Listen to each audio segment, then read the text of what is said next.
Okay, मैंने आपको पिछली क्लास में बताया था कॉलिगेटिव प्रॉपर्टीज का मतलब क्या होता है। कॉलिगेटिव प्रॉपर्टीज का मतलब क्या होता है, जो अमाउंट ऑफ सॉल्यूट पे डिपेंड करेंगे, इस टाइप के प्रॉपर्टीज को हम लोग क्या कहते हैं, कॉलिगेटिव प्रॉपर्टीज कहते हैं। ये बात ध्यान रखिएगा, क्योंकि आपके बोर्ड में पूछा जा सकता है कि कॉलिगेटिव प्रॉपर्टी क्या होती है। तो आप सीधे सीधे कहिएगा कि those properties which are depend upon the number of या amount of solute। वो क्या करेगा कि किसी भी सॉल्यूशन, वो किस पे डिपेंड करता है, अमाउंट ऑफ सॉल्यूट पे डिपेंड करता है। इस टाइप के प्रॉपर्टीज को हम लोग क्या कहते हैं, कॉलिगेटिव प्रॉपर्टीज कहते हैं। ठीक है, बोलिए, यहाँ तक किसी को क्लियर है तो बताइए। ठीक है, कॉलिगेटिव प्रॉपर्टीज जो होते हैं वो बेसिकली 4 टाइप के होते हैं। ठीक है, आपको मैं यहाँ पे लिख भी देता हूँ। कॉलिगेटिव जो प्रॉपर्टीज होंगे वो कितने टाइप के होंगे, 4 टाइप के। आपसे क्वेश्चन नीट में 3-4 बार पूछा गया है कि कौन सा इसमें से कॉलिगेटिव प्रॉपर्टीज नहीं होता है, तो आपको ये ध्यान रखना होगा कि कौन कौन से जो है होते नहीं होते। पहला कॉलिगेटिव जो प्रॉपर्टीज होता है वो relative lowering in vapour pressure होता है। Relative lowering in vapour pressure. ठीक है, पहला तुम्हारा क्या हो गया, आपका ये हो गया वेपर प्रेशर। फिर हम लोग उसको समझाएंगे भी, ये बोर्ड में भी कई बार पूछा गया है तो आगे भी पूछा जा सकता है। दूसरा, आपको मैंने क्या कहा था, elevation in boiling point. Elevation in boiling point, ये चारों नाम याद रखिएगा, क्योंकि आपसे पूछा जाएगा कौन सा प्रॉपर्टी कॉलिगेटिव प्रॉपर्टी नहीं होता है, तो आप बताना ये 4 प्रॉपर्टीज जो होते हैं वो क्या होते हैं, कॉलिगेटिव प्रॉपर्टीज होते हैं। बाकी जो है रेस्ट ऑफ जो है नहीं होते। Elevation in boiling point, okay. Yes sir. तीसरा कौन सा होता है, depression in freezing point. Depression in freezing point, in freezing point. और फोर्थ वन कौन सा होता है, ऑस्मोटिक प्रेशर। ऑस्मोसिस प्रोसेस कह दो। हम लोग आगे जब बात करेंगे तो वहां पे प्रेशर की भी बात करेंगे। ये आपके बायोलॉजी में बहुत ज्यादा इंपॉर्टेंट है। आपको आइसोटोनिक, हाइपरटोनिक और जो है आप लोगों को हाइपोटोनिक जो है 3 टाइप के जो है फ्लूइड्स के बारे में बताया जाता है, आईवीएफ फ्लूइड्स। इसके जो रिलेटेड कैसे वर्क करता है तो हम लोग जो है आगे बात करेंगे। ओके, हमने आपको रिलेटिव लोअरिंग वेपर प्रेशर बताया था। मैं जस्ट आपको रिकॉल कराता हूँ कि होता क्या है। सपोज करो कि मान लो कि मेरे पास क्या है, कोई एक सॉल्वेंट है। ठीक है, अब इसके अंदर मैंने क्या कर दिया कि सॉल्यूट को ऐड कर दिया। यहाँ पे मान लो कि प्योर ए है और यहाँ पे मैंने मान लिया प्योर बी है।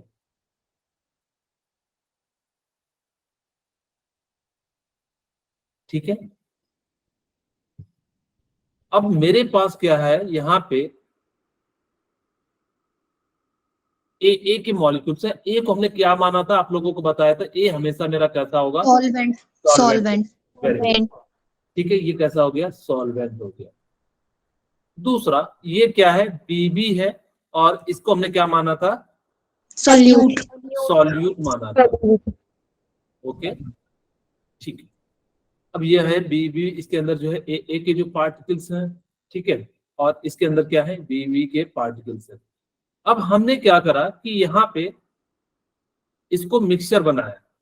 एक और बात याद रखिएगा, आपको मैंने कहा था कि वोलाटाइल सब्सटेंस किसे कहेंगे, जिसके वेपर बनेंगे, जिनके वेपर बनेंगे। यहाँ पे जो सॉल्यूट लिया ना मैंने, वो नॉन वोलाटाइल लिया। मैंने क्या लिया, नॉन वोलाटाइल। अब अगर मैंने नॉन वोलाटाइल लिया तो यहाँ पे जो वेपर बन रहा होगा वो क्या बन रहा होगा, सिर्फ वोलेटाइल। अब जैसे मान लो कि सपोज करो कि मैंने क्या करा कि वाटर लिया होता और अल्कोहल ले आता था, तो दोनों को मिलाते तो वेपर की ज्यादा क्वांटिटी बनती कि नहीं।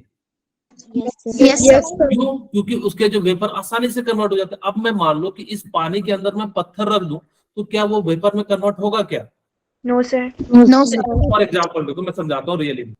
आप लोगों ने कभी गर्म पानी के अंदर नमक रख के गर्म किया है, यस सर। नमक जो होता है वो कहाँ रह जाता है, नीचे रह जाता है। यानी कि यूरिया, नमक, शुगर, ग्लूकोज, ये सभी क्या होते हैं, नॉन वोलाटाइल होते हैं। नॉन वोलाटाइल सब्सटेंस वो सब्सटेंस होते हैं जो वेपर में कन्वर्ट ना हो। अब मान लो कि यहाँ पे ए के मॉलिक्यूल से ए के वेपर जो है इतने सारे बन रहे थे, और बी के तो बनेंगे नहीं, या बनेंगे तो इक्का दुक्का बनेंगे, बोलिए, ठीक है। अब यहाँ पे इतने Yes, sir. सारे वेपर्स बन रहे थे, तो ये क्या करेगा, बी भी कहेगा कि ए को भी रोकेगा। क्यों रोकेगा? क्योंकि ए के साथ कुछ बी भी जुड़ जा रहे होंगे, यहाँ पे ए के साथ क्या जुड़ रहे होंगे, तो बी भी जुड़ रहे हैं। B. जितना वेपर बनना चाहिए था इन दोनों में उतना नहीं बनता, और क्या हो जाता है, थोड़ा सा कम बन जाता है। देखिए यहाँ पे कितने सारे हैं और यहाँ पे क्या है, बहुत कम है। तो जिस कारण से इसके अंदर क्या हो गया, वेपर जो बन रहा था वो क्या बन गया, कम बन गया, ठीक है। अगर जो कम बन गया तो इसीलिए हमने इसका क्या नाम दे दिया, relative lowering in vapour pressure. क्या ये बात आपको समझ में आ गई, क्यों हमने इसका नाम रखा Yes, sir. Yes, Yes, sir. कि यहाँ पे Yes, वेपर की sir. क्वांटिटी क्या हो रही है कि कम बन रही है, इसीलिए इसका नाम हमने क्या रख दिया, रिलेटिव इन लोअरिंग। वेपर अब मेरी बात बताना कि मैंने आपको फॉर्मूला जो है पिछली क्लास में डिराइव करा दिया था, तो आप लोगों को मैं यहाँ पे, हाँ बोलिए प्रिया। प्रिया कुछ पूछना चाह रहे हैं, Priya Satyawalia? Okay, No, sir. अब देखो हमने आपको पिछली क्लास में कहा था कि मोल फ्रैक्शन ऑफ, क्या मैं फॉर्मूला फिर से डिराइव तो करूं? गलती से हो गया था। ओके ठीक है, कोई दिक्कत नहीं। Mole fraction A equal to क्या हो जाएगा बताइए, P naught of P. A P minus- naught of A minus P A P upon not, P naught यहाँ of पे पी होगा, सॉरी, क्योंकि हम सॉल्यूट का निकालेंगे, तो यहाँ पे क्या हो जाएगा, पी नॉट ऑफ ए हो जाएगा।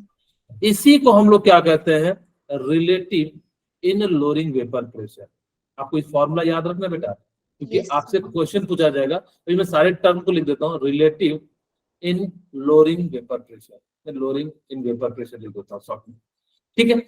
दूसरा, इसका एक और फॉर्मूला बहुत ज्यादा इंपॉर्टेंट है, mole fraction of B equal to, आप चाहो तो इसको ऐसे भी लिख सकते हो, P naught of A minus P naught P A divided by क्या हो जाएगा, पी नॉट ऑफ ए, ठीक है। अब देखो मैं समझाता हूं कि क्यों इसका जो प्रेशर था प्योर में क्या होगा, पी नॉट ऑफ ए, और यहाँ पे क्या बन रहा होगा, पी ए बन रहा होगा, तो ये जो वेपर प्रेशर होगा कम बन रहा होगा कि नहीं, Yes, इसलिए sir. P not.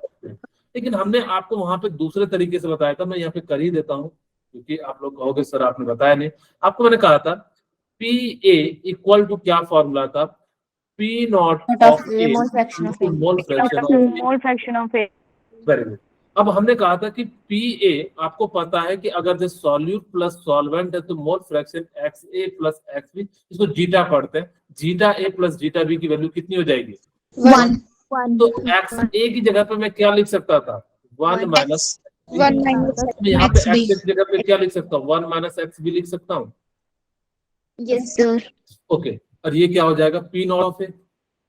अब देखो यहाँ पे मैं इसको मल्टीप्लाई कर देता हूँ, P A equal to P naught of A minus P naught of A into mole fraction of B. बोलिए, किन्हीं को कोई दिक्कत है तो बताइए। No, sir. अब तो इस टर्म को इधर ले चलते हैं, ये वाले को इधर ले चलते हैं, तो प्लस में हो जाएगा, माइनस है तो इधर क्या हो जाएगा, प्लस में। P naught of A into mole fraction of B equal to P naught of A minus P A. बोलिए, किन्हीं को कोई दिक्कत है?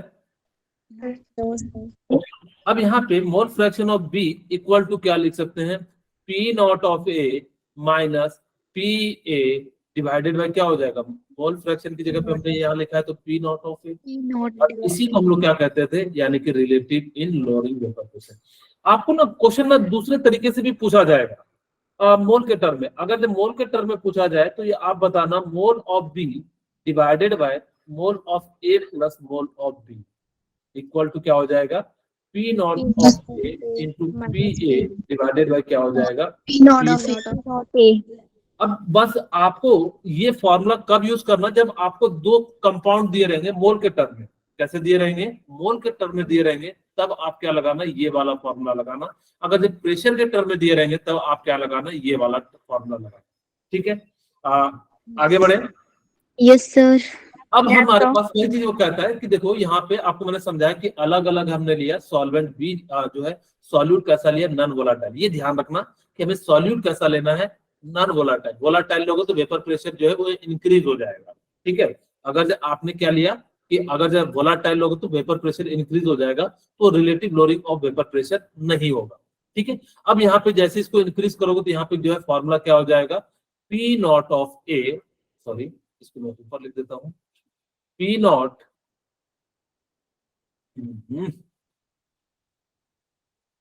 P naught of A minus P A equal to, अब यहाँ पे पी नॉट ऑफ ए। अच्छा, अपने यहाँ पे ना पी एस सॉल्यूशन दिया हुआ है, पी नॉट जो है वो क्या दे दिया है आपका, जो है प्योर दे दिया है, तो इस चीज को कोई दिक्कत नहीं है, आपको नहीं, कोई दिक्कत नहीं होना चाहिए। तो इन्होंने कहा then a certain temperature P naught which is the vapour pressure of pure solvent, इन्होंने क्या मान लिया, प्योर सॉल्वेंट का जो है पी नॉट मान लिया, और जो टोटल जो प्रेशर हो जाता है यानी कि पार्शियल प्रेशर को इन्होंने पी एस से रिप्रेजेंट कर दिया। Which is the vapor pressure of the solution? PS क्या है, vapor pressure of solution.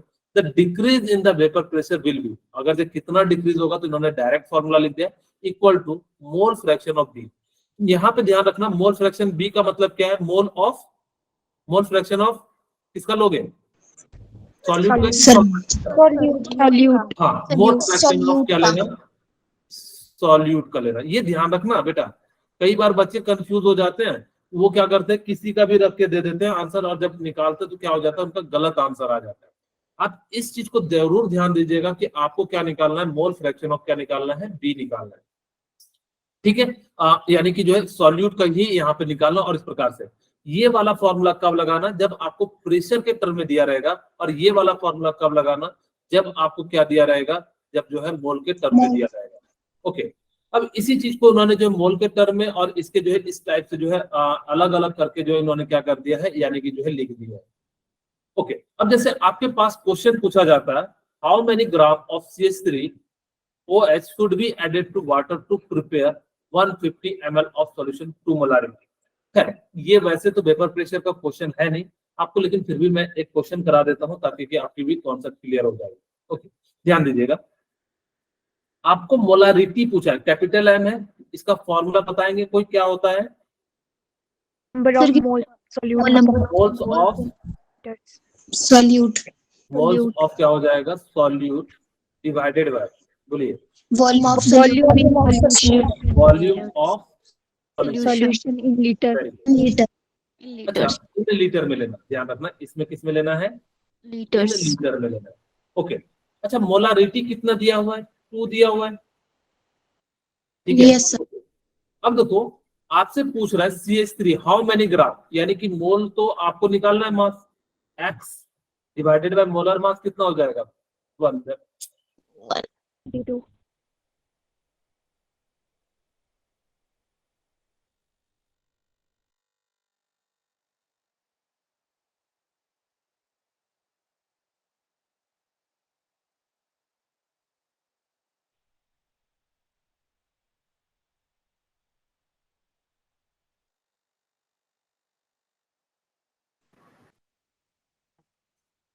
Okay, अब आपको इसका मोलर मास कितना हो जाएगा बताइए, 32. 15 और 17 कितना हो जाएगा 32।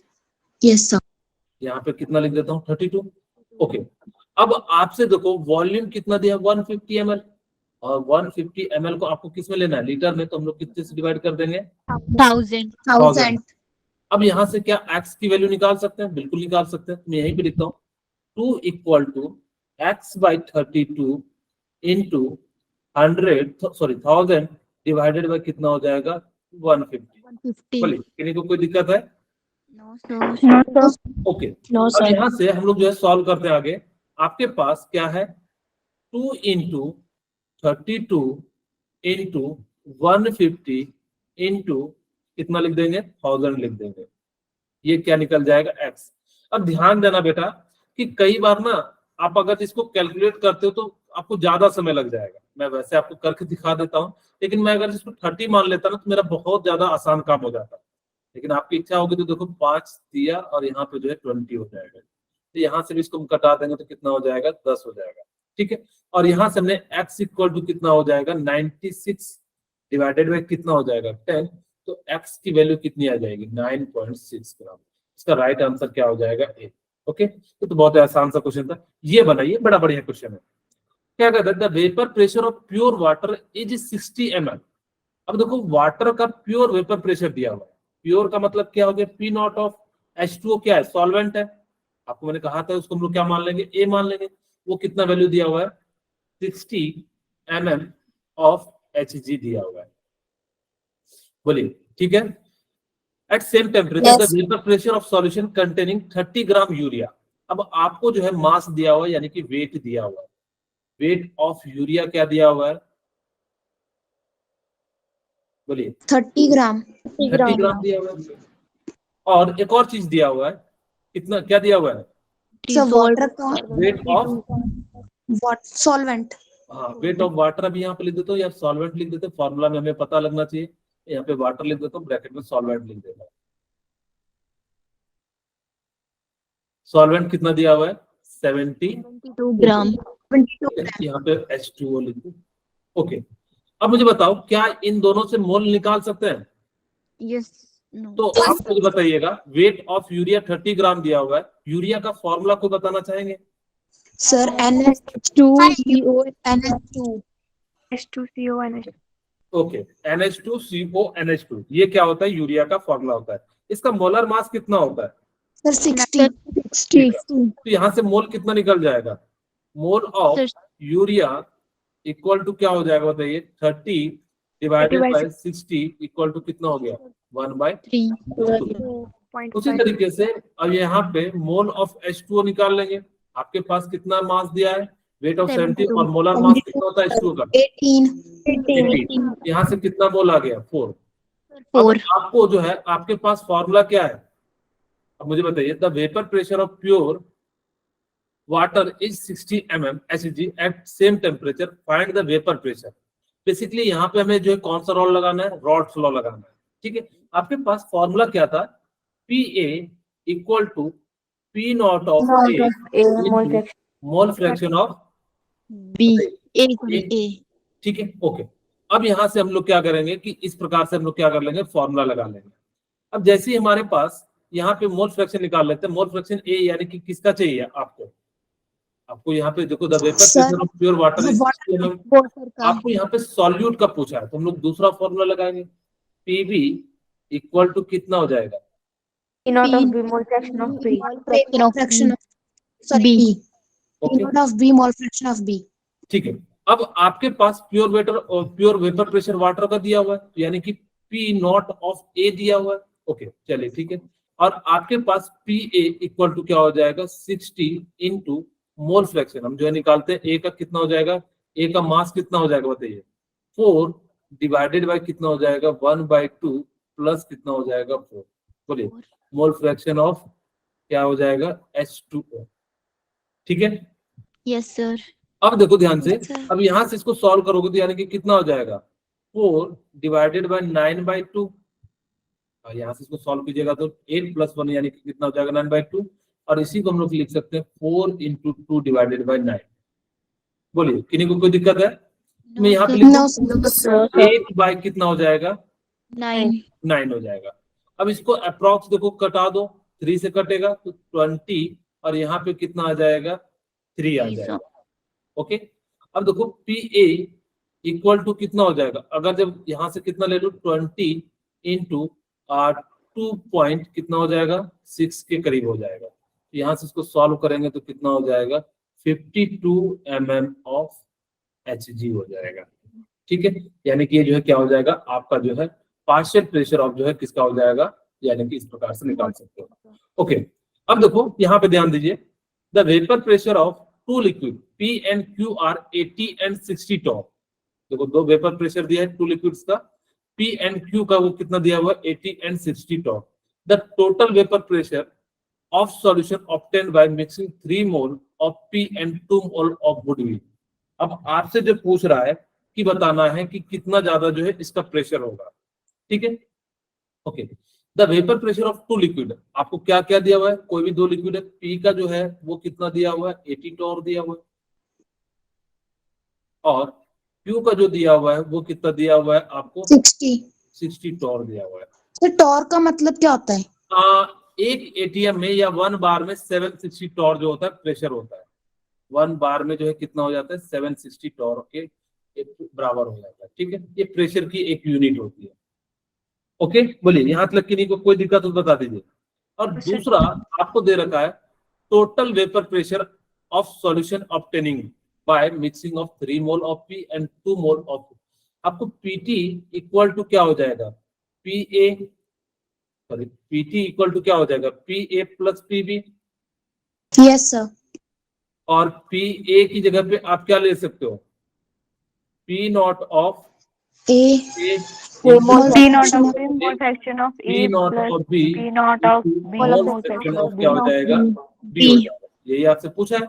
अब यहाँ पे हम लोग क्या करते हैं, पी नॉट ऑफ ए आपको प्योर वेपर प्रेशर दिया हुआ है। ठीक है, अब देखो यहाँ से हम लोग सबसे पहले मोल फ्रैक्शन निकालते हैं। मोल अगर जो मेरे पास दिया हुआ है तो यानी कि मोल के लिए हमारे पास क्या हो जाएगा, मोल ऑफ पी क्या हो जाएगा 3 इंटू 5 इक्वल टू कितना हो जाएगा 0.6। मोल ऑफ क्यू कितना हो जाएगा 0.4। बोलिए यहाँ तक किन्हीं को कोई दिक्कत नहीं होती, मोल फ्रैक्शन तो आप निकाल लोगे, पी का निकालेंगे तो 1 माइनस कर देंगे तो कितना आ जाएगा, इतना आ जाएगा। अब देखो आपको जो दिया हुआ है यहाँ पे पी ए कितना दिया हुआ है 80 इंटू, और यहाँ से कितनी वैल्यू आ जाएगी ए की सॉरी पी की जगह पे हम लोग ले सकते हैं 0.6, आपको पी यहाँ पे ले लेना है। ठीक है, plus P naught of B, P naught of B कितना दिया हुआ है 60, तो पी नॉट ऑफ क्यू की जगह पे आप कितना ले लोगे 0.4 ले लोगे। बस चेंज कर देना, मैं यहाँ पे आपके टर्म में फॉर्मूला भी लिख देता हूँ, नहीं तो आप कंफ्यूज हो जाओगे। मैं यहाँ पे लिख देता हूँ P naught of P into mole fraction of P plus P naught of Q into mole fraction of Q. वही चीज को मैंने जो है यहाँ पे लिख दिया है। अब इसको सॉल्व कीजिएगा तो कितना आ जाएगा बताइए, 72 48 हो जाएगा, और यहाँ पे कितना हो जाएगा 24। 24 तो राइट आंसर कितना हो जाएगा डी 72 72 डॉट। बोलिए किन्हीं को कोई दिक्कत है, No, sir. किसी को ना समझ में आया तो पूछ लीजिए। हाँ बोलिए, अगर जो लग रहा हो कि ये पॉइंट मुझे नहीं समझ में आया तो आप लोग पूछ सकते हैं। बोलिए क्लियर है। Yes, sir. Yes, sir. Yes, sir. अब देखो एलिवेशन इन बॉलीवुड में एक क्वेश्चन करा देता हूं, find the relative lowering in vapor pressure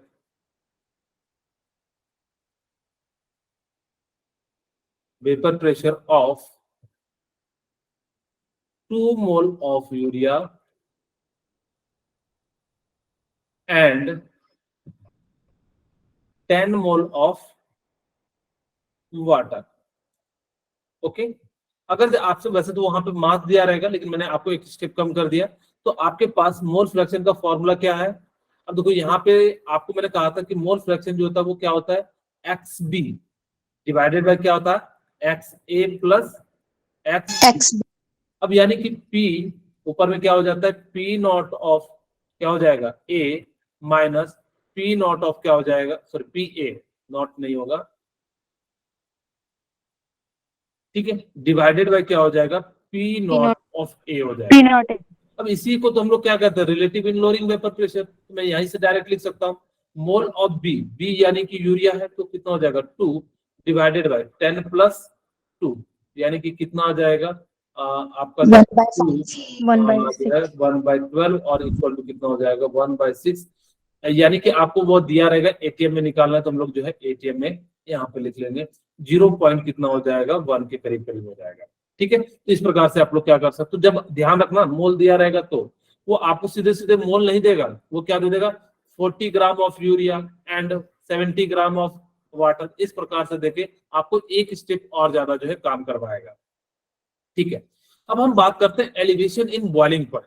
मैं आपको समझाता हूं पहले एलिवेशन इन बॉइलिंग पॉइंट का मतलब क्या होता है। फिर से मैं वही चीज बनाता हूँ, 3 डब्बे बनाता हूँ, 3 बीकर बनाता हूँ। ठीक है, और एक के अंदर मैंने क्या रखा है इस बार, बोलिए वाटर का। ठीक है, Yes, sir. Okay, Yes, sir. दूसरे के अंदर इस बार हमने क्या रखा, चीनी रखा। शरबत बना रहे हैं, आप लोग बहुत देर से पढ़ रहे हैं इसलिए आप लोगों के लिए शरबत बना रहा हूँ। ओके, अब देखिए यहाँ पे मैंने क्या करा, इस बार जो है इसके अंदर मैंने क्या डाला, शुगर डाल दिया। यहाँ पे ए है, ये को मैंने क्या लिया, वाटर ले लिया मैं इसमें समझाने के लिए, और यहाँ पे मैंने क्या ले लिया, बी ले लिया। ठीक है, और बी जो है वो क्या है, आपका शुगर है, जो भी मान लो आप, आपकी इच्छा है, आप जो भी बनाना चाहते हो यहाँ पे। लेकिन ये शुगर कैसा हो, जो बी लोगे वो कैसा होना चाहिए, नॉन वोलाटाइल होना चाहिए। बस इतना सा ध्यान रखना, बाकी जो आपकी इच्छा हो ले सकते हो। ओके, अब इन दोनों को आप क्या करोगे, ऐड कर दोगे। इन दोनों को हमने क्या कर दिया, ऐड कर दिया। जैसे ही ऐड किया तो देखिएगा क्या होता है कि हमारे पास यहाँ पे सॉल्यूट जो नॉन वोलाटाइल है वो आके क्या हो जाएंगे, मिक्स हो जाएंगे, होंगे कि नहीं? Yes, sir. Yes, अगर sir. मिक्स हो जाएंगे तो वो क्या करेंगे, एक तरह से आपस में छोटा मोटा बॉन्ड बनाने का प्रयास करेंगे। बोलिए। Yes, sir. अगर जब वो बॉन्ड बनाने का प्रयास करेंगे तो उसकी बॉइलिंग पॉइंट बढ़ेगी या घटेगी? Sir, बढ़ेगी। बॉइलिंग पॉइंट बढ़ जाएगी, उसकी बॉइलिंग पॉइंट क्या हो जाएगी, बढ़ जाएगी। अगर जब बॉइलिंग पॉइंट बढ़ जाएगी, क्यों बढ़ेगी, ध्यान से सुनना, मैं रीजन बता रहा हूँ, क्योंकि आपको फिर समझ में नहीं आएगा, चीजें रट लोगे वो मुझे पता है, लेकिन आपको ये कॉन्सेप्ट समझ में नहीं आएगा क्यों बॉइलिंग पॉइंट बढ़ती है। खुद सोचो कि मान लो कि 10 बच्चे पढ़ने वाले, 2 बच्चे आके बदमाशी करेंगे, तो क्या सभी बच्चे पढ़ पाएंगे क्या? No, sir. अगर सभी बच्चे नहीं पढ़ पाएंगे तो जिस कारण से ओवरऑल क्लास क्या स्टडी हो पाएगी क्या? नहीं। उसी तरीके से ये नॉन वोलाटाइल जो होते हैं, ये क्या करते हैं, वोलाटाइल वाले को वेपर में कन्वर्ट नहीं होने देते। अब जब ये वेपर में कन्वर्ट नहीं होने देना चाहेंगे तो मेरे को एनर्जी ज्यादा देनी पड़ेगी। अब अगर एनर्जी ज्यादा देनी पड़ेगी तो उसकी बॉइलिंग पॉइंट क्या हो गई, बढ़ गई, यानी कि उसकी बॉइलिंग पॉइंट क्या हो गई, बढ़ गई। आपको मैं एक रियल एग्जांपल देता हूँ, ध्यान से सुनिएगा। आप लोगों ने कभी चावल बनते हुए देखा है? Yes, sir. गर्म पानी के अंदर अगर जो चावल को डाल देते हैं तो देखिएगा कि उसका वेपर बनना कम हो जाता है। आप नोटिस कीजिएगा, कभी आप लोग अगर जो चाय भी बनाते होंगे तो अगर जो चीनी डालते होंगे तो देखना थोड़ा देर जो है बॉयल करना, जो धीरे धीरे जो बबल्स मारते हैं वो क्या हो जाएगा, बॉयल करना बंद कर देगा, फिर थोड़ी देर बाद में होगा, ऐसा नहीं कि नहीं होगा। हमने क्या करा, एनर्जी को बढ़ा दिया। अगर उसी जगह पे मैं ऐसा कोई नॉन वोलाटाइल सब्सटेंस डालता, तो सॉरी वोलाटाइल डालता, तो मेरे को वो बंद नहीं होता, ऊपर से वो क्या होता और ज्यादा जो है खोलने लगता। तो इस प्रकार से हम लोग क्या करते हैं, हम लोग जो है इसका यूज करते हैं। कभी आप चाय बना रहे हो तो देखना थोड़ा सा अगर जब उतना ही टेम्परेचर का दूध दोगे तो देखना बिल्कुल वैसे ही बॉयल करते रह जाता है, यानी कि वो जो है Yes, आपका sir. वो नहीं, मतलब जो है वो डाउन होता है, यानी कि जो है नीचे में एकदम बिल्कुल स्थिर नहीं रहता है। मेरे ख्याल से समझ में आ गया होगा कि क्यों जो हम कह रहे हैं कि इसके अंदर जो है जैसे ही नॉन वोलाटाइल डालते हैं तो इसका बॉइलिंग पॉइंट हमारा क्या हो जाता है, बढ़ जाता है। तो इसी को हमने क्या करा कि अब हमें जो है इसको बॉयल करने के लिए टेम्परेचर क्या देना पड़ेगा, ज्यादा देना पड़ेगा। बोलिए। Yes, sir. ज्यादा देना पड़ेगा तो इसका मतलब क्या हो गया, बॉइलिंग पॉइंट में एलिवेशन हुआ या डिप्रेशन हुआ? Sir, elevation. क्या बढ़ गया, elevation in boiling. Boiling point. अब देखो यहाँ पे आपसे एक छोटी छोटी 2 बातें मैं आपको बताऊंगा। We know that the boiling point of liquid is at that temperature which it vapour pressure is equal to the atmosphere pressure. अच्छा, मैं बचपन की बात बताऊं, 9th-10th में अपने बॉइलिंग पॉइंट का मतलब क्या होगा, at which temperature a liquid या substance convert into vapour it is known as the boiling. लेकिन अब ऐसा नहीं कहना। अब क्या कहना कि जो उस कंटेनर के अंदर है, इसका जो वेपर प्रेशर होगा, जो आप बना रहे हो, वो वेपर प्रेशर किसके बराबर होना चाहिए, एटमॉस्फेयर के बराबर होना चाहिए। उसको हम लोग क्या कहेंगे, यानी कि बॉइलिंग पॉइंट कहेंगे। ध्यान से सुना, we know that the boiling point of liquid is the temperature at which its vapor pressure, जो उसका वेपर प्रेशर है वो किसके इक्वल हो जाना चाहिए, एटमॉस्फेरिक प्रेशर के बराबर होना चाहिए। क्या इतनी सी बात आपको याद रहेगी? Yes, sir. बॉइलिंग पॉइंट पूछा जाएगा कि हो सकता है कि आपके जो है 1 नंबर का क्वेश्चन पूछ दिया जाए, what is the boiling point. अब आप ये वाला डेफिनेशन मत मारना कि at which temperature in which liquid convert into vapour is known as the boiling point. अब कहना at that temperature in which vapor pressure is equal to the atmospheric pressure it is known as the boiling point। यानी कि जो container में जो आप boil कर रहे हो उसका प्रेशर जो होना चाहिए वो किसके बराबर होना चाहिए, एटमॉस्फेरिक प्रेशर के बराबर होना चाहिए। उसको हम लोग क्या कहते हैं, यानी कि बॉइलिंग पॉइंट कहते हैं। बोलिए, यहाँ तक क्लियर है? Yes, Further, the vapor pressure of liquid generally lowered upon, हाँ बोलिए, स्क्रीन शो नहीं हो रही। स्क्रीन शो नहीं हो रही है क्या? सभी को नहीं शो रही है? सर हो रही है, सर हो रही है। ओके, एक बार आप रिफ्रेश कर लीजिए तो मेरे ख्याल से आपको शो हो जाएगी। ठीक है, ओके। अब देखो, कहता है the vapour pressure of liquid is generally lowered upon addition of non volatile solute. मैंने कहा कि उसके अंदर क्या होता है कि आप जब भी नॉन वोलेटाइल सब्सटेंस डालते हो तो उसका वेपर प्रेशर क्या हो जाता है, यानी कि कम हो जाता है। ठीक है, the boiling point of solvent is elevated by addition of non volatile solute, यानी कि उसको अब वेपर में कन्वर्ट करने के लिए आपको क्या लगेगा, ज्यादा टेम्परेचर लगेगा। अगर ज्यादा टेम्परेचर लगेगा तो जिस कारण से हमने क्या कह दिया, उसका जो है बॉइलिंग पॉइंट क्या हो गया, यानी कि जो है बढ़ गया। अच्छा, ये जो सॉल्वेंट है इसका हमने मान लिया कि प्योर बॉइलिंग पॉइंट कितना है, टीबी नॉट है। ठीक है, ध्यान से सुनिएगा क्योंकि अब जो है मैं फॉर्मूला डिराइव करने जा रहा हूं। आपको मैंने क्या कहा कि इसका जो प्योर सॉल्वेंट है ये कैसा है, प्योर सॉल्वेंट है। और आपको मैंने कहा Yes, था कि प्योर होगा तो आप उसको नॉट के फॉर्म में ले लेना। ओके, हमने क्या करा Yes, कि sir. Yes, टीबी नॉट यानी कि मतलब प्योर सॉल्वेंट हो गया, और इसका जो अब बॉइलिंग पॉइंट हो रहा होगा वो क्या मान लिया, टीबी हो रहा होगा। अच्छा, मुझे बता सकते कि टीबी नॉट बड़ा है या टीबी बड़ा है? Sir TB. Very good. तो टीबी अगर चेंज इन टेम्परेचर में क्या लिख सकता हूँ, टीबी माइनस टीबी नॉट लिख सकता हूँ। Yes sir. चेंज आ रहा होगा कि जितना आप इनिशियल में कितना दे रहे थे और बाद में कितना दे रहे थे, इसका डिफरेंस क्या हो जाएगा। हमने जो बड़ा था उसमें से माइनस कर दिया क्योंकि मुझे पता है इसका टेम्परेचर जो है बहुत ज्यादा लग रहा था, इसलिए हमने इसमें से माइनस कर दिया, ये निकल गया। अच्छा, मेरी बात ध्यान से सुनना। एक और बात, क्या ये अमाउंट ऑफ सॉल्यूट पे डिपेंड कर रहा है क्या? बोलिए, यानी कि आप कितना ज्यादा डाल रहे हो उतना ज्यादा चेंज दिखेगा, सॉल्यूट कम डाल रहे हो तो कम यानी कि बॉइलिंग पॉइंट होगा। अगर आपने मान लो कि बहुत ज्यादा दे दिया वो क्या होगा कि बहुत देर बाद बॉइल करेगा, करेगा कि नहीं करेगा? Yes sir. इसका मतलब है कि अमाउंट ऑफ सॉल्यूट पे डिपेंड कर रहा है। तो क्या मैं टेम्परेचर जो है डायरेक्टली प्रोपोर्शनल किसके कह सकता हूँ, मोलारिटी के, LIT भाई छोटी वाले के लिए। बोलिए, यहाँ पे Yes, sir.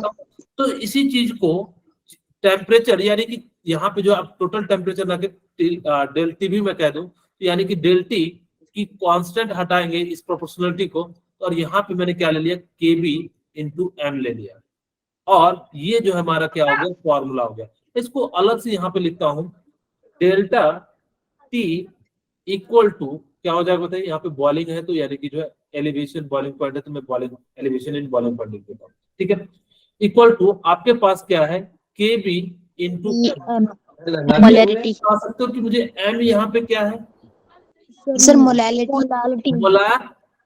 लिटी। लिटी चुका हुआ। ओके, के बी क्या है, यानी कि elevation of boiling point constant है। Yes sir. Yes sir. Boiling point constant है। ठीक है, इसको इबियोलिक कांस्टेंट भी कहा जाता है, आपको आगे स्लाइड में दिखा दूंगा। एलिवेशन कांस्टेंट, ठीक है, और ये क्या है, चेंज इन टेम्परेचर है। Change in temperature. Change in temperature. Okay, अब इसी फॉर्मूले पे आपको जो है क्या होगा, क्वेश्चन मिलेगा। अब पहले हम लोग थ्योरी पढ़ लेते, देखो यहाँ पे बनता कैसे है, आपको इसके ग्राफ की मदद से समझाते हैं। ठीक है, अब ध्यान से सुनना, मेरे पास एक साइड जो है वेपर प्रेशर है, एक साइड क्या है, यानी कि जो है टेम्परेचर है। अच्छा, प्योर यहाँ पे मैं बगल में बनाता हूँ ताकि कि ज्यादा आपको समझ में आए।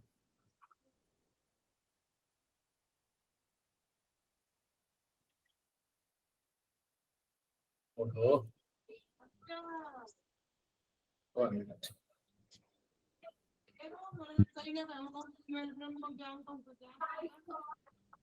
इधर मैंने क्या रखा, वेपर प्रेशर है, शॉर्ट में रख देता हूँ। इधर मैंने क्या रखा, टेम्परेचर। अब ध्यान से सुनिएगा, अब आप मुझे बताइए कि टेम्परेचर मैंने पहले प्योर सॉल्वेंट होगा तो उसका वेपर प्रेशर कुछ ऐसा बन रहा होगा। ठीक है, ये तो Yes, आपको भी समझ जाएगा कि ऐसा मैंने आपको पहले भी बताया था। ओके, अब मुझे बताना, इस सॉल्यूशन में आपने सॉल्वेंट के अंदर सॉल्यूट डाल दिया तो वेपर प्रेशर ज्यादा बनेगा या कम बनेगा? सर कम बनेगा। कम बनेगा, क्योंकि अब वो वेपर नहीं हो रहा है ना। खुद मैंने क्या कहा कि आप सॉरी पानी के अंदर चावल डालते हो, गर्म पानी के अंदर, देखना वेपर में अब नहीं बनता है, जब वो क्या करेगा, कम वेपर बनाएगा, तो कम वेपर का यानी कि नीचे ग्राफ होगा। बोलिए, यस सर, समझ आ रही है? Yes Yes, sir, yes sir. अब देखो, हमने मान लिया कि कोई भी एक एटीएम मान लिया कि वो ऐसा कोई प्रेशर है, मैंने कि मान लिया कि जो एटमॉस्फेरिक प्रेशर होना चाहिए बॉइलिंग पॉइंट के लिए, तो हमने यहाँ पे कुछ इस प्रकार से मान लिया। ठीक है, मैं यहाँ पे कलर चेंज कर देता हूँ। अब यहाँ पे ध्यान दीजिए कि दो टेम्परेचर बन रहे हैं, क्या आपको दिख रहा है? yes sir, ये किसके लिए मैंने माना था? सॉल्वेंट के लिए। और ये किसके लिए माना? solution, देखो मैंने क्या कहा था कि आप जब प्योर मानते हैं तो इसको मैंने क्या माना था? टीबी नॉट, और इसको क्या मान लिया था? टीबी। और TB, इसी के डिफरेंस को हम लोग क्या कहते हैं? Elevation in boiling point. कितना डेविएशन हुआ, इसी को हम लोग क्या कहते हैं? Elevation of boiling point. तो कहता क्या है? Delta T equal to boiling point of the solution minus boiling point of pure, यानी कि जो प्योर सॉल्वेंट का जो माइनस था उसको माइनस कर देना। क्या ये बात मेरी समझ में आई या नहीं आई, बताइए। yes sir, अगर समझ में, ये तो समझ में आ गया ना क्यों मैंने इसका यहाँ पे ऐसा ग्राफ बनाया? यस सर, yes sir, ठीक है, अब ध्यान दीजिएगा कि इसी चीज को यानी कि डेल्टा टीबी क्यों बी यूज किया, क्योंकि यहाँ पे जो है ना एलिवेशन इन बॉइलिंग पॉइंट की बात कर रहे थे, इसीलिए हमने इसको क्या यूज किया? डेल्टा टीबी यूज किया। अब देखो केबी को जो है ना एलिवेशन इन बॉइलिंग पॉइंट या फिर हम लोग क्या कहते हैं? इब्योलिक कांस्टेंट कहते हैं। आप इसको याद रखना, मोलर एलिवेशन कांस्टेंट या इब्योलिक कांस्टेंट। एक बार जो पूछा था, इसका जो है आपको फॉर्मूला बताना। सबसे मोस्ट इंपोर्टेंट चीज यहाँ पे ध्यान दीजिएगा, इसका यूनिट एक बार पूछ लिया। क्या आप लोग मुझे यूनिट बता सकते हो? अब देखो मैं यहाँ पे यहीं पे लिख दूं, पीछे जगह है नहीं, ओके मैं यहीं पे बना देता हूँ। आपके पास देखो delta T B equal to K B into molality.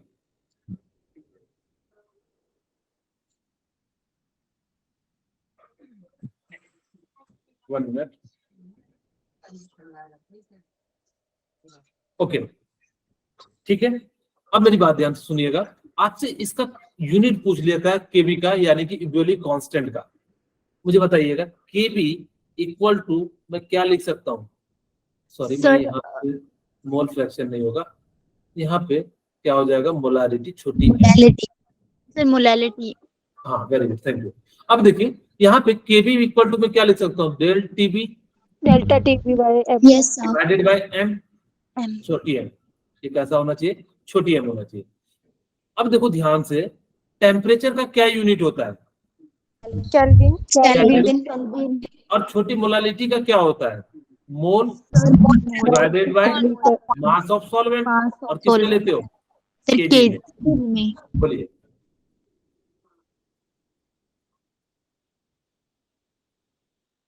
इसको हम लोग किस में लेते हैं? केजी में। केजी, kg, अब देखो क्या मैं इसको ऐसा लिख सकता हूँ? के इंटू केजी केजी, और डिवाइडेड बाय क्या हो जाएगा? मोल। अब यही यूनिट पूछा था, आप चाहो तो डायरेक्ट बना भी सकते हो, लेकिन मैं आपको सिखाता हूं कि कैसे ये आते हैं ताकि कि आपको ज्यादा समय तक याद रहे। ठीक है, तो इसकी यूनिट क्या हो जाएगी? केल्विन। यहाँ पे ये किलो का यूज नहीं कीजिएगा, कई बच्चे 1000 से मल्टीप्लाई करके आंसर लिख के आ जाते हैं, ऐसा नहीं कीजिएगा, मैं बता रहा हूँ। ठीक है, ये के का मतलब क्या है? केल्विन है। Kelvin, ठीक है, इनटू केजी और मोल क्या हो जाएगा? इनवर्स हो जाएगा। क्या आपको याद minus रहेगा? 1, yes sir, minus Yes, one है sir. यहाँ पे। तो इस प्रकार से क्या हो जाएगा? एलिवेशन इन बॉइलिंग पॉइंट पे ये जो है आपका फॉर्मूला हो जाएगा। ठीक है, अब ये चीजें हैं। मोलर एलिवेशन कांस्टेंट और ebullioscopic constant is characteristics of particular solvent and can be calculated from the thermodynamic relationship. और हम इसको क्या कर सकते हैं? इस रिलेशनशिप से कैलकुलेट कर सकते हैं। ठीक है, अब इसको 1000 में यानी कि हम इस प्रकार से जो है कैलकुलेट कर सकते हैं। आर की वैल्यू आप दो वैल्यू याद रख लीजिएगा। अगर से कैलोरी में दिया रहेगा ना तो 2 कैलोरी पर मोल लीजिएगा। ठीक है, यहाँ पे मैं आपको सिंपली अगर से समझाऊं, यहाँ पे इन्होंने क्या करा कि यहाँ पे ध्यान दीजिएगा कि मोलारिटी है आपके पास, मोलारिटी को ना इन्होंने मोल के टर्म में लिख दिया। अब देखो मोलारिटी यानी कि m बाई वी हो जाए, n by mass in KG हो जाएगा, और n सॉरी ये n है, तो n को हम लोग अगर आइडियल गैस के कांस्टेंट के टर्म में लिखे तो पीवी इक्वल टू क्या हो जाएगा? nRT, P V equal to R T. खैर ये फॉर्मूला में थर्मोडायनेमिक्स वाला अभी जरूरत भी नहीं है, आप सिंपली हमें जो है ये वाला आपको फॉर्मूला बहुत ज्यादा काम आएगा। Delta T B equal to K B M. पूरे आपकी केमिस्ट्री में जो है यही वाला वो थर्मोडायनेमिक्स वाला है, तो हम लोग थर्मोडायनेमिक्स की जगह पे आगे बात करेंगे, ठीक है। तो इसी प्रकार से आर की वैल्यू हमें यहाँ पे उतनी ज्यादा जरूरी नहीं है। जैसे आपके पास तो कोई एक क्वेश्चन दिया हुआ है, in a solution 3.3 gram of non-volatile solute is dissolved in 125 gram of benzene. Boiling point of pure benzene is 80 degree. The boiling point of solution is 18.6. If Kb for benzene is 3.28, यहाँ पे वही मैं कह रहा था, kilo मत जोड़ना, kelvin kg पर मोल है। Find the molar mass of non-volatile solute. आपके पास फॉर्मूला क्या है? Delta Tb equal to is equal to KBM. KBM. बोलिए, क्या इतनी सी बात आपको समझ में आ रही है? Yes, sir.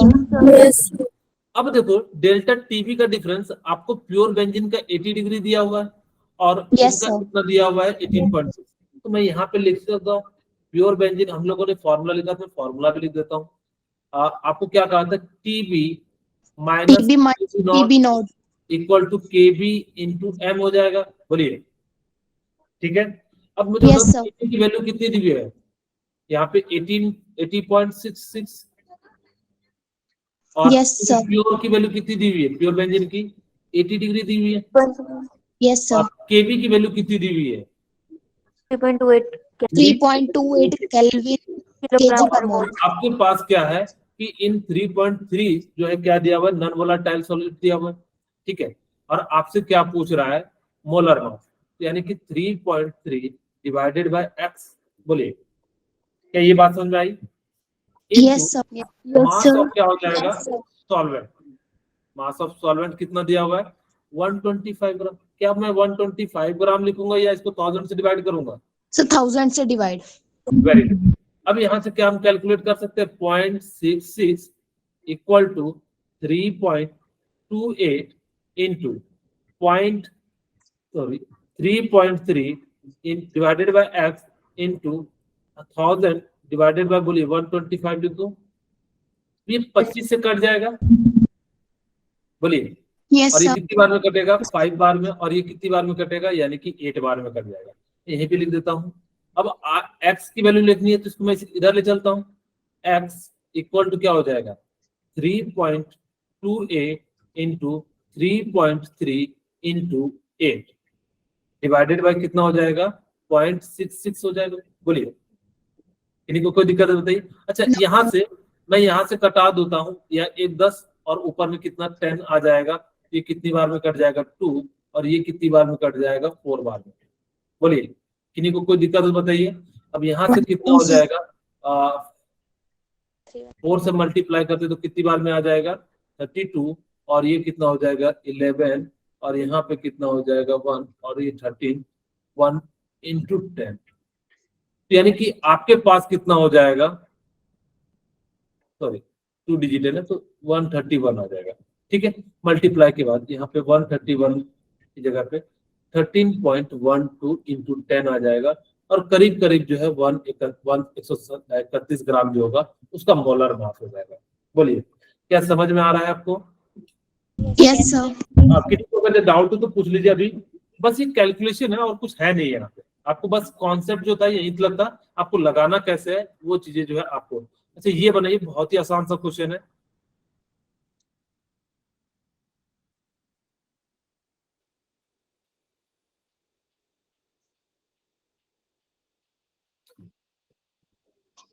मैं बना दूं या आप लोग बना रहे हैं?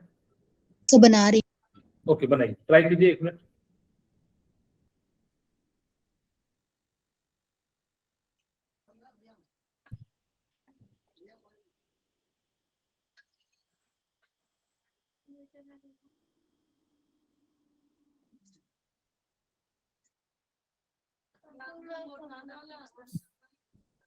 फॉर्मूला वही लगेगा।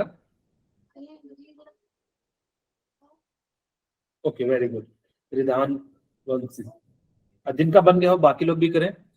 इसके बाद हमें एक और बात बताना है, ठीक है। ध्यान से सुनिएगा। मेरे पास क्या है कि फॉर्मूला क्या है बताइए? डेल्टा टी, बोलिए, Delta TB is equal to KBM. हाँ, यानी कि क्या हो जाएगा? केबीएम। कौन बढ़ेगा? महाकरोड़पति, ठीक है। अब याद रखना है तो याद रख सकते हो, वैसे तो आप लोग याद रख लोगे, बहुत ही आसान है KBN, क्योंकि दूसरा भी फॉर्मूला KFM आएगा, तो यानी कि जो है आप लोग उसको भी याद रख सकते हो। ओके, अब देखो डेल्टा टीबी आपको क्या क्या दिया हुआ है, 18 gram glucose is dissolve 1 kg of water, find the boiling point of solution KB4, इतना दिया हुआ है। ओके, अब देखो वाटर का जो है ना प्योर वाटर मान लो, अगर नहीं दिया ना तो आप हमेशा प्योर मानना, इम्प्योर मत मानना। प्योर वाटर का बॉइलिंग पॉइंट कितना होता है बताइए? 100 डिग्री सेल्सियस। 100 degree Celsius. यहाँ पे कितना हो जाता है? 1 मिनट। ओके, अब हमारे पास कितना हो जाएगा वाटर का, यानी कि कितना हो गया बोलिए? प्योर 273 डिग्री का और 373 केल्विन क्या हो जाएगा? 100 डिग्री का। बोलिए यहाँ तक किसी को कोई दिक्कत हो तो बता दीजिएगा। ये क्या है, प्योर है कि प्योर है? अब हमने क्या करा कि इसके अंदर क्या मिला दिया, ग्लूकोज मिला दिया, ठीक है, ताकि कि आप लोग जो है जल्दी से ग्लूकोज पाने के पियोगे और इस क्वेश्चन को जो है फटाफट से बना लोगे। हमारे पास क्या फॉर्मूला था, TB माइनस TB नॉट। बोलिए TB minus TB naught equal to KB। KB की वैल्यू कितनी दी हुई है? 0.52। क्या मैं 1000 से मल्टीप्लाई कर दूं इस K के लिए? Yes sir. नहीं नहीं नहीं नहीं, मैं ये क्या है केल्विन है, मैं बार बार कह रहा हूँ 1000 से नहीं करना, आपको एक ऑप्शन मिला रहेगा तो उस चीज को गलती मत कीजिएगा, ठीक है? ओके, अब यानी कि इस प्रकार से हम लोग क्या करेंगे 0.52। अब देखो M की वैल्यू आपको निकालने आता है, मोल्स 18 ग्राम है। ग्लूकोज का फॉर्मूला कोई बताना चाहेंगे क्या होता है? C6H12O6। Okay, very good, C6H12 और क्या हो जाता है? O6। इसको हम लोग क्या कहते हैं? ग्लूकोज कहते हैं, ठीक है? और इसका मोलर मास कितना होता है? 180 ग्राम होता है। आप चाहो तो निकालो, मैं यहाँ पे 180 डिवाइड कर देता हूँ। अब मास ऑफ सॉल्वेंट 1 kg बड़ा बढ़िया है, कोई हमें कैलकुलेशन भी नहीं करने के लिए दे रहा है। ओके, TB नॉट की जगह पे मैं क्या लिख दूं? बोलिए 373 लिख दूं? Yes sir. अब यहाँ पे 0.52 इंटू, अब इसको डिवाइड करोगे तो ये कितना आ जाएगा? 1/10। Yes, sir. ओके, बोलिए यहाँ तक किसी को कोई दिक्कत है बता दीजिए। TB इक्वल टू कितना हो जाएगा? यानी कि कितना हो जाएगा? -373, और यहाँ से कितना हो जाएगा? 0.052। और चेंज यानी कि TB की वैल्यू कितनी हो जाएगी? इतना सा ऐड कर देंगे, 373.052, यानी कि बहुत ही कम जो है। आप इसीलिए आपको पता नहीं लग पाता कि आप जो है ग्लूकोज डालते तो वो क्या होता है, फटाफट से वेपर में आते, तो बहुत ही कम जो है यानी कि चेंज हुआ। लेकिन आपने ग्राम भी बहुत कम ग्राम डाला, 2-3 चम्मच डालोगे तो समय लगेगा बॉइलिंग होने में। बोलिए यहाँ तक किसी को कोई दिक्कत नहीं बताइए? No, sir. अब यहाँ पे डेप्रेशन इन फ्रीजिंग पॉइंट आज लास्ट टॉपिक है, फिर संडे को मैं 1-1.5 घंटे की क्लास लूंगा, तो फिर जो है हमारा पूरा यूनिट, क्योंकि आपका ऑस्मोसिस और वेंट ऑफ फैक्टर बचा हुआ है, तो हम इसको कवर करा देंगे, ठीक है? हाँ बोलिए। सर वो संडे को सर हमें स्कूल बुलाया था तो मैं क्लास नहीं लगा पाऊंगी सर, कैंप था हमारा। ओके ठीक है, तो आप लिंक में भेज दूंगा, आप उससे देख लीजिएगा, ठीक है? ओके, अब देखो डिप्रेशन इन फ्रीजिंग पॉइंट क्या होता है, ठीक है?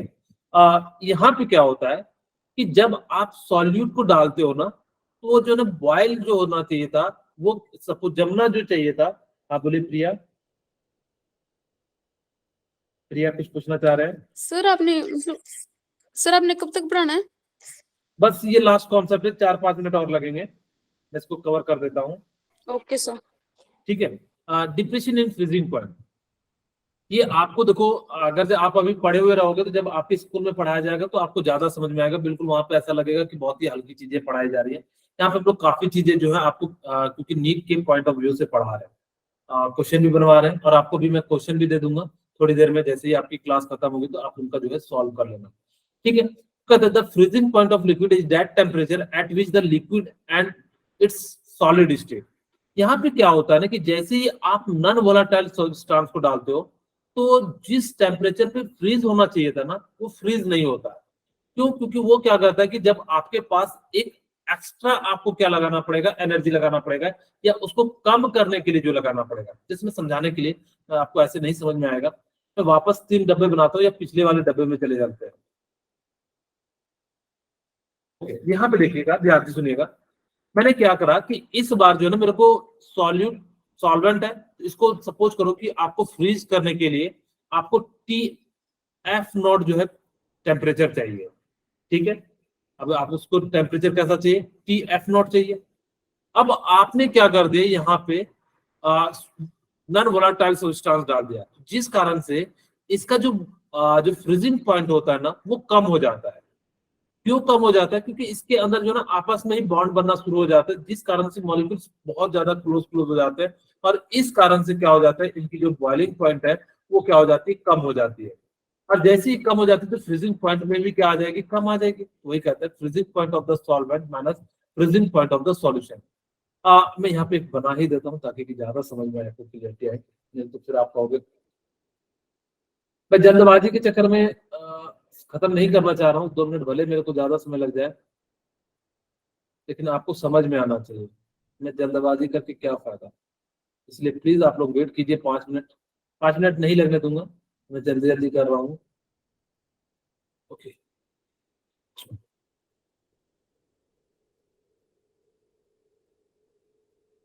अब देखो, आप लोगों को मैं एक एक्सपेरिमेंट बताऊंगा, आप लोग अपने घर पे भी कर सकते हो कि आपको ज्यादा समय लग रहा है कम लग रहा है। सपोज करो कि मैंने ना यहाँ पे क्या लिया, वाटर ले लिया, ए सॉल्वेंट ले लिया, और यहाँ पे मैंने ना नमक ले लिया, ठीक है। मैंने क्या ले लिया, यहाँ पे साल्ट ले लिया, जिसको आप भी मान लो। अब आप मुझे बताना, फ्रीज के अंदर रखना, पहले आप क्या करना कि सॉल्वेंट वाटर को रखना, और आप क्या करना, या मैं आपको रियल एग्जांपल बताता हूँ। कभी आपने पानी की बोतल और जो है फ्रूटी को फ्रीजर में रखा है, Yes, sir. कौन जल्दी जम जाता है, Sir, पानी. वाटर। क्यों, क्योंकि इसकी जो है ना इसके अंदर कोई भी मॉलिक्यूल्स नहीं आता। लेकिन जब यहाँ पे क्या होता है कि जैसे ही आप ये कैसा सॉल्ट डालोगे, नॉन वोलेटाइल डाल, ध्यान रखना, जब भी बात करेंगे वो कैसा करेंगे, नॉन वोलेटाइल। अब जैसे ही डालोगे तो यहाँ पे एक फोर्स ऑफ अट्रैक्शन क्या हो जाएगा, मॉलिक्यूल्स के बीच में बन जाएगा। बोलिए, अब अगर जब बन जाएगा तो यानी कि इनको क्लोज करने के लिए आपको क्या करना पड़ेगा, और ज्यादा एनर्जी देनी पड़ेगी। किस टर्म में, यानी कि आपको फ्रीजर जो है वहां पे टेम्परेचर बहुत कम कर देगा, तभी तो जमेगा ये। तो जिस कारण से ये आप सिंपल से समझो कि आपको देखो, डिप्रेशन इन फ्रीजिंग पॉइंट है। मैं अपने जो है फ्रीज के अंदर वाटर रखता हूँ, और यानी कि जो है कोई भी आप लोग स्प्राइट की बोतल अगर कभी रखते होंगे तो वहां ध्यान दीजिएगा, तो वहां पे वो क्या हो जाता है कि उसकी जो संख्या क्या हो जाती है, यानी कि जो वाटर पहले जम जाता है और वो जो है कम जम जाता है। क्यों, क्योंकि उसको और ज्यादा कम बॉइलिंग पॉइंट चाहिए। सपोज करो कि 0 डिग्री पे वाटर जो है किस में कन्वर्ट होता है, सपोज कीजिए कि जो है 0 डिग्री सेल्सियस पे वाटर आइस में कन्वर्ट करता है, तो स्प्राइट को कन्वर्ट होने में -10 डिग्री सेल्सियस के आसपास लगेगा। इतना टेम्परेचर दोगे तो वो भी क्या हो जाएगा, आइस में कन्वर्ट हो जाएगा, यानी कि बर्फ में कन्वर्ट हो जाएगा। तो यहाँ पे क्या हो गया, इसका जो टेम्परेचर है वो क्या हो जाता है, कम हो जाता है। तो ये भी किस पे डिपेंड करता है, तो यानी कि इसका जो टेम्परेचर है TF0 है, और इसका जो टेम्परेचर है वो क्या है, TF है। TF. ओके, अब मुझे बताओ Yes, sir. कि इस बार जो TF की वैल्यू कम होगी, तो यहाँ पे अब इस बार किससे माइनस करोगे, यहाँ पे मैं डेल्टा TF0 minus TF. हाँ very good, delta TF equal to, मैं डायरेक्टली प्रोपोर्शनल, पहले एक फॉर्मूला लिख देते हैं, वो क्या हो जाएगा, मोलारिटी, क्या हो जाएगा, मोलारिटी। और इस प्रोपोर्शनलिटी कांस्टेंट को हटाएंगे और हम लोग क्या ले आएंगे, KFM ले आएंगे, ठीक है। और ये फॉर्मूला, अब डेल्टा TF की जगह पे आप क्या लिख सकते हो कि इनिशियल प्रेशर यानी कि ज्यादा है, इनिशियल जो है टेम्परेचर, यहाँ पे क्या हो जाएगा, TF नॉट माइनस क्या हो जाएगा, TF हो जाएगा, यानी कि इक्वल टू क्या हो जाएगा, या इक्वल टू क्या हो जाएगा, डेल्टा TF हो जाएगा। बोलिए, क्या इतनी सी बात आप लोगों को क्लियर हुई? Yes, sir. Okay, Yes, sir. तो इस प्रकार से हम लोगों ने क्या करना है कि हमें जो है फॉर्मूला लेना है। अब यहाँ पे देखो ग्राफ के अनुसार से समझिएगा कि मान लो ये जो है ना सॉल्वेंट का ग्राफ है, ठीक है, और ये क्या है, सॉल्यूशन का ग्राफ है। ओके, अब हमने मान लिया कि ये जो है लाइन यहाँ से जा रही है, ये कुछ इस प्रकार से है। मैं यहाँ पे दिखाता हूँ कि मान लो कि ये सॉल्यूशन है और ये क्या है, सॉल्वेंट है, आपको दिख रहा है ये। अब मुझे बताओ कि सॉल्वेंट का टेम्परेचर क्या है, इधर जैसे जैसे बढ़ेंगे ज्यादा होगा, होगा कि नहीं, अच्छा, निगेटिव में याद रखना चाहिए, मुझे बताओ 0 बड़ा है या -2 बड़ा है? सर जीरो बड़ा है, Zero. इसको ध्यान रखिएगा, -2 जो है छोटा होता है। अब उसी तरीके से यहाँ पे जैसे जैसे आप बढ़ोगे, देखो ये सॉल्वेंट का टेम्परेचर ज्यादा था, यहाँ पे सपोज करो कि 0, यहाँ पे इन्होंने 0 मान लिया, मैं यहाँ पे समझाने के लिए कह रहा हूँ कि मेरे पास क्या है कि अगर जब मैं कुछ सब्सटेंस ले लेता हूँ 10 डिग्री पे, पहले वो क्या हो रहा था, यानी कि ये आ रहा था, और अब उसको फ्रीज होने में कितना लग रहा है, 8 डिग्री। यही वो टेम्परेचर है। यहाँ पे मैंने ज्यादा जो है लाइन डाल दिया, ये ध्यान दीजिएगा, मैं यहाँ पे डॉट डॉट से दिखा देता हूँ, ये देखिएगा। ओके, क्या हो गया हमारे पास? Okay,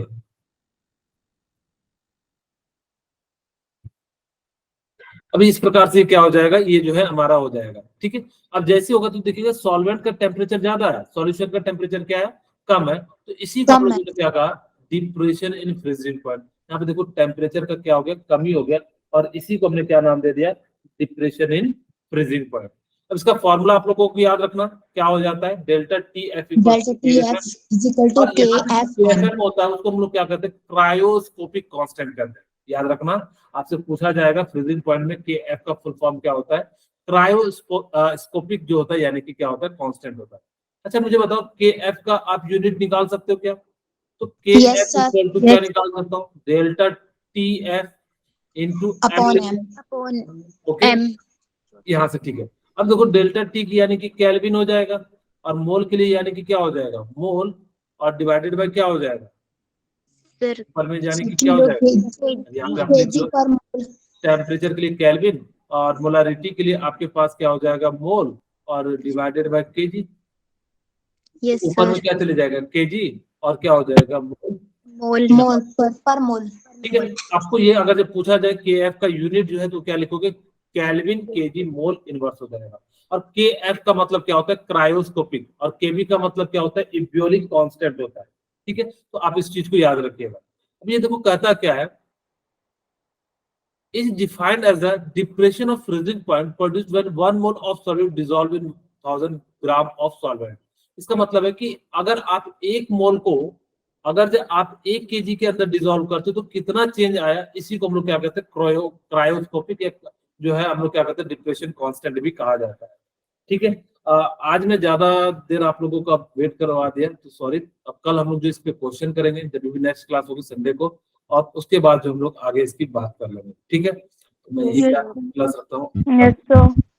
Thank you sir. Sir attendance Sir, लिख thank दीजिए। you. सर वैसे अटेंडेंस